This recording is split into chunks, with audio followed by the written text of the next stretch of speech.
Hello, তুই সত্যি সত্যি আসবি তো? তুই আমার একমাত্র বোন, তোর বিয়ে হচ্ছে আর আমি আসবো না, সেটা কি হয় নাকি? তোর আর এই বাড়িতে আসার দরকার নেই রোহান। এর আগের বিয়েটাও তোর জন্য ভেঙে গেছে।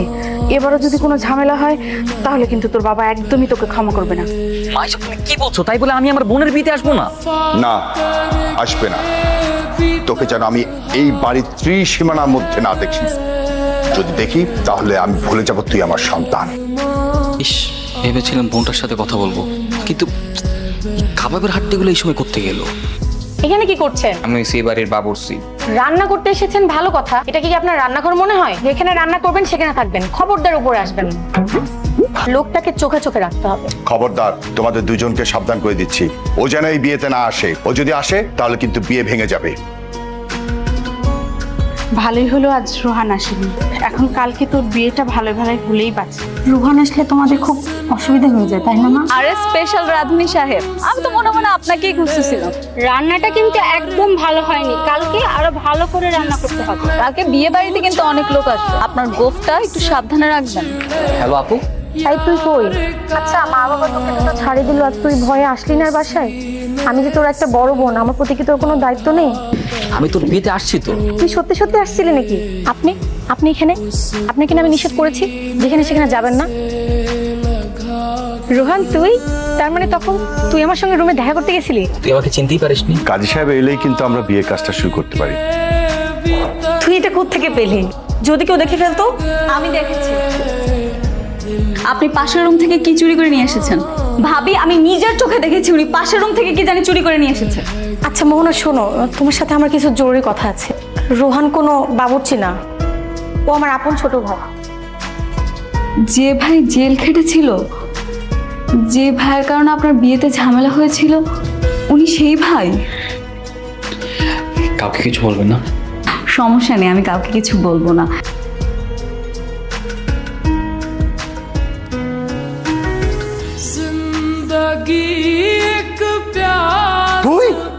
ইয়ে সাহেব, আপনি বলেছিলেন আপনার ছেলেকে আপনি ঘৃণা করেন, বাড়িতে ঢুকতে দেন না।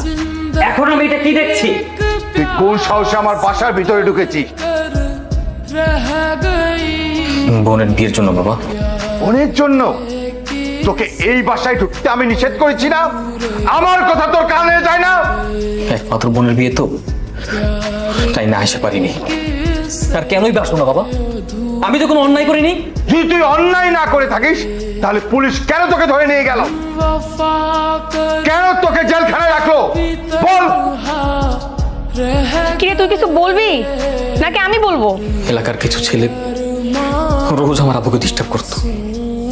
আমি দেখতাম আব্বু তাদের ভয় ভার্সিটিতে যেতে পারতো না, আর প্রভাবশালী হওয়ায় কোনো প্রতিবাদও করতে পারতো না। দিনের পর দিন আপু একটা মানসিক যন্ত্রণার মধ্যে দিয়ে যাচ্ছিল। আপু কারোর সাথে কোনো কথা বলতো না, কিন্তু আপুর কষ্টগুলো আমি বুঝতাম। ছোট ভাই হিসেবে আমি সেগুলো সহ্য করতে পারতাম না। তা আমি একদিন সিদ্ধান্ত নিই, আমি তাদের সাথে কথা বলবো। আমি অনেক প্রতিবাদ করার চেষ্টা করি, আমি তাদের সাথে কথা বলি, তাদেরকে বোঝানোর ট্রাই করি। তারা আমার কোনো কথা তো বোঝেই না। উল্টো একদিন আমার পকেটে ড্রাগস দিয়ে তারা আমাকে মিথ্যা মামলায় ফাঁসিয়ে দেয়। বাবা, তখন আমার কিচ্ছু করার ছিল না, আমি ছিলাম নিরুপায়।